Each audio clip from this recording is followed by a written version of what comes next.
ജിഎംഎല്ലിന്റെ ജില്ലാ president, local government members league നടത്തുന്ന collectorate ധർണ ആരംഭിക്കുകയായി.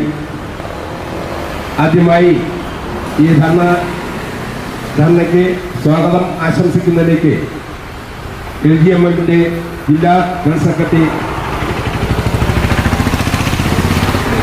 പ്രവർത്തിക്കുന്ന മെമ്പർമാർ അല്ലെങ്കിൽ പ്രതിനിധികൾ എന്ന നിലയിൽ അവരുടെ ദൈനംദിന കാര്യങ്ങളിലും പ്രദേശത്തിൻ്റെ വികസന കാര്യങ്ങളിലും എപ്പോഴും ഇടപെടേണ്ട, അവർക്ക് കൂട്ടായി നിൽക്കേണ്ട പ്രതിനിധികളാണ് തദ്ദേശ സ്വയംഭരണ സ്ഥാപന പ്രതിനിധികൾ.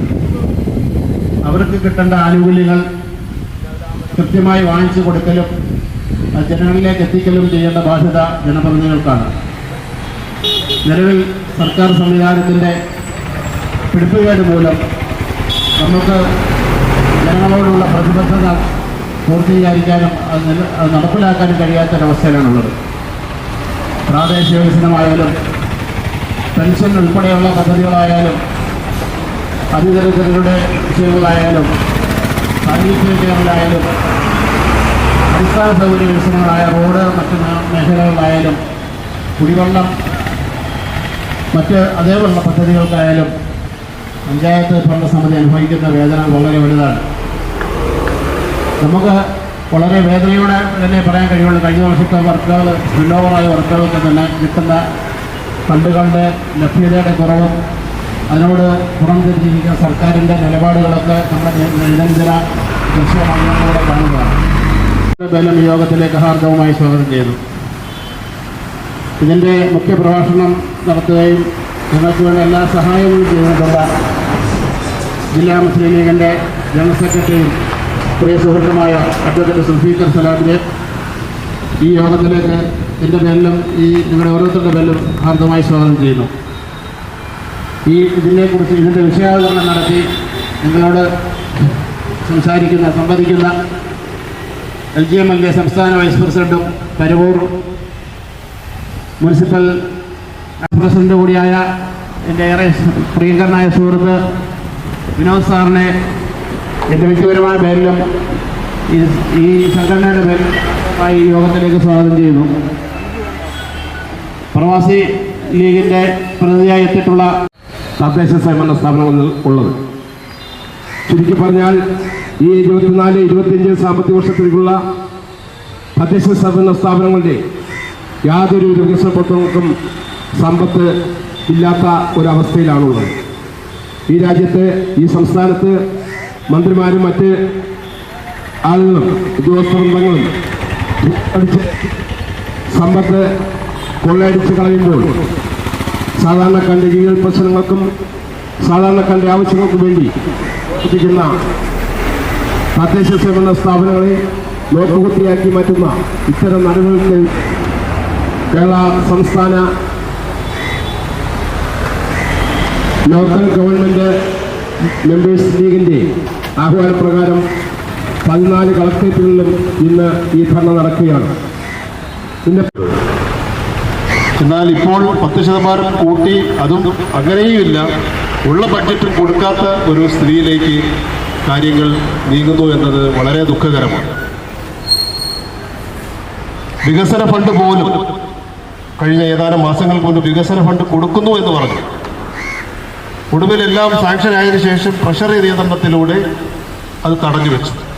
വളരെ വിചിത്രമായ ഒരു അനുഭവമാണ് നമുക്കുണ്ടായത്. അതുപോലെ മെയിൻ്റനൻസ് ഗ്യാരണ്ടി, അതുപോലെ ജനറൽ പർപ്പസ് ഗ്യാരണ്ടി, ഇതെല്ലാം വളരെ വളരെ ചെറിയ ചെറിയ കാര്യങ്ങൾ പോലും ചെയ്യാൻ ഈ ഗവൺമെൻറ്റിന് സാധിക്കാത്ത ഒരവസ്ഥയിലേക്ക് സാമ്പത്തിക പ്രതിസന്ധി വളരെ രൂക്ഷമായി പോയിക്കൊണ്ടിരിക്കുന്ന ഒരു കാലഘട്ടത്തിലാണ് നാം എല്ലാവരും കടന്നു പോകുന്നത്. ഇതിനെ ഇൻഡയറക്റ്റായിട്ടും അല്ലെങ്കിൽ ഡയറക്റ്റായിട്ടും പ്രതിഫലിക്കുന്നത് ജനപ്രതിനിധികളെയാണ്. അവർ വാഗ്ദാനം ചെയ്ത ഓരോ പദ്ധതികൾ നടപ്പാക്കാൻ പറ്റാതെ ജനങ്ങൾ അവരെ നേർക്ക് തിരിയുകയാണ്. അതുപോലെ ജോലി ചെയ്തവർക്ക് കാശ് കൊടുക്കാൻ പറ്റാതെ, റോഡ് പണിഞ്ഞവർക്ക് കാശ് കൊടുക്കാൻ പറ്റുന്നില്ല, ഓട പണിഞ്ഞവർക്ക് കാശ് കൊടുക്കാൻ പറ്റുന്നില്ല, മെയിൻ്റെനൻസ് ചെയ്തവർക്ക് പൈസ കൊടുക്കാൻ പറ്റുന്നില്ല. ഇതെല്ലാം തടഞ്ഞു വെച്ചിരിക്കുകയാണ്. തടഞ്ഞു വയ്ക്കുന്തോറും ഇതത്രയും പ്രതിസന്ധികൾ രൂക്ഷമായിക്കൊണ്ടിരിക്കുന്നു. എന്നാൽ ഇത്രയും പ്രതിസന്ധി രൂക്ഷമാണെങ്കിൽ പോലും ഗവൺമെൻറ് അങ്ങേയറ്റം ദൂരത്തിലാണ് പോകുന്നത്. പൊതുജനങ്ങൾ കണ്ടുകൊണ്ടിരിക്കുക. അനാവശ്യമായ ചെലവിൽ ടൂറിസത്തിൻ്റെ പേരിലും മറ്റെല്ലാ പേരിലും അനാവശ്യമായ ദൂർത്തുകൾ കണ്ടമാനം ഈ സംസ്ഥാനം നടന്നുകൊണ്ടിരിക്കും. എന്നാൽ പെൻഷൻ കൊടുക്കാനോ അല്ലെങ്കിൽ ഈ പാവപ്പെട്ട കോൺട്രാക്ടറിന് പൈസ കൊടുക്കാനോ ഇവരുടെ കയ്യിൽ കാശില്ല. തൊഴിലാളി വർഗ പാർട്ടി എന്നാണ് CPM-നെ കുറിച്ച് പറയുന്നത്. എവിടെയാണ് തൊഴിലാളികളുള്ളത് ഇപ്പോൾ? ഉദാഹരണം, നമ്മളിപ്പോൾ നിൽക്കുന്നത് കൊല്ലം ജില്ലയിലാണ്. ഈ കൊല്ലം ജില്ലയിൽ എന്താണ് ഇപ്പോൾ ഉള്ള തൊഴിലുള്ളത്? ഉള്ള തൊഴിൽ കശുവണ്ടി ശാലകൾ മുഴുവൻ സമരം ചെയ്ത് അടച്ചുപൂട്ടി. ഓരോ ചെറിയ കാര്യങ്ങൾ പറഞ്ഞ് സമരം ചെയ്ത് ഇവിടുത്തെ മുതലാളിമാരെ എല്ലാം തമിഴ്നാട്ടിലേക്ക് പറഞ്ഞു വിട്ടു. ഞാൻ നേരിട്ട് അനുഭവങ്ങൾ അടച്ചുപൂട്ടപ്പെട്ടു. ഇതിലേറെ പറയണം, കുട്ടിയത്തുള്ളൊരു വലിയ കശുവണ്ടി ഫാക്ടറി, 100ഓളം ചാക്കുകൾ വറക്കുന്ന ഒരു കശുവണ്ടി ഫാക്ടറി. ഇപ്പോൾ അത് തരിപ്പണമാക്കിയതിന് ശേഷം ഒരു 5 സ്റ്റാർ ഫെസിലിറ്റിയിലെ ഒരു ഷോപ്പിംഗ് മോള് പാർട്ടിയുടെ പേരിൽ നിർമ്മിച്ചിരിക്കുന്നു. പിന്നെ എവിടെയാണ് തൊഴിലാളി സ്നേഹം എന്ന് പറയുന്നത്? ഇവിടെ തൊഴിലാളി പാർട്ടി എന്നുള്ളത് പോയി. ഇപ്പോൾ അത് മുതലാളി പാർട്ടിയായി മാറിയിരിക്കുകയാണ് CPM. അവരുടെ കൈകളിലാണ് ഭരണം. നമ്മൾ ഇനിയും ഇത് മുന്നോട്ട് പോവുകയാണെങ്കിൽ ജനങ്ങൾ വല്ലാതെ വലയും. ജനങ്ങൾ ദരിദ്രരും കഴുതകളുമായി കൊണ്ടിരിക്കുകയാണ് ഇപ്പോൾ തന്നെ.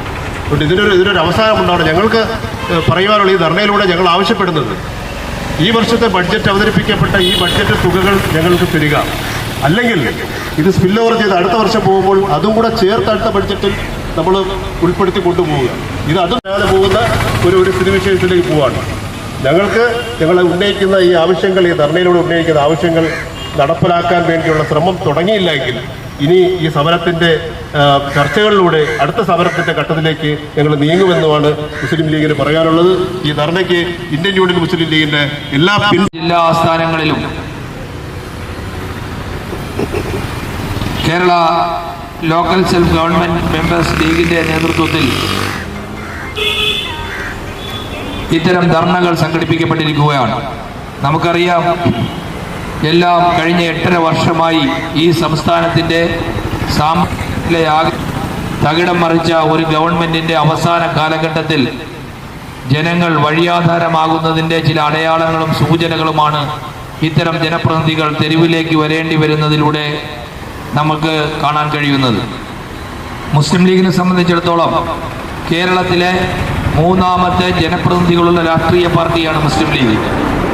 CPM-ഉം കോൺഗ്രസും കഴിഞ്ഞാൽ ഏറ്റവും അധികം 3000-ഓളം ജനപ്രതിനിധികളുള്ള ഒരു രാഷ്ട്രീയ പാർട്ടിയാണ് ഇന്ത്യൻ യൂണിയൻ മുസ്ലിം ലീഗ്. കൊല്ലം ജില്ലയിൽ നിന്ന് നിരവധി ഗ്രാമപഞ്ചായത്തുകളിൽ പ്രാതിനിധ്യം വഹിക്കുന്ന ആളുകളാണ് ഇവിടെ ഈ ധർണയിൽ പങ്കെടുത്തുകൊണ്ടിരിക്കുന്നത്. ഇന്ന് ഈ ഗവൺമെന്റ് സമസ്ത മേഖലയിലും പരാജയപ്പെട്ട ഒരു ഗവൺമെന്റ് തദ്ദേശ സ്വയംഭരണ സ്ഥാപനങ്ങളെന്ന് പറയുമ്പോൾ അവിടെ തദ്ദേശീയമായി ഒരു ഗവൺമെന്റിന്റെ രൂപത്തിൽ പ്രവർത്തിക്കുന്ന സ്ഥാപനങ്ങളാണ്. നമ്മളുടെ ഘടിപ്പിച്ച് അവർക്ക് ഈ രാജ്യ വിദ്യാഭ്യാസ മേഖലയെ, നിങ്ങൾക്കറിയാം, ഈ ഗവൺമെന്റ് അധികാരത്തിന് ശേഷം ഒരു പുതിയ കോഴ്സ് പോലും തുടങ്ങാൻ കഴിയാത്ത ഒരു സംസ്ഥാനത്ത് 8.5 വർഷമായി മനുഷ്യ വിഭവശേഷി ഏറ്റവും കൂടുതലുള്ള വിദ്യാഭ്യാസ മേഖലയിൽ വളരെ പ്രാധാന്യമുള്ള കേരള സംസ്ഥാനത്ത് ഒരു അധിക ബാച്ച് പോലും തുടങ്ങാൻ കഴിയാത്ത ഒരു വിദ്യാഭ്യാസ മേഖലയിൽ ഒരു പുതിയ സംഭാവനയും ചെയ്യാൻ കഴിയാത്ത ഒരു ഗവൺമെന്റായി ഇടതുപക്ഷ ജനാധിപത്യ മുന്നണിയുടെ ഗവൺമെന്റ് മാറിയിരിക്കുകയാണ്.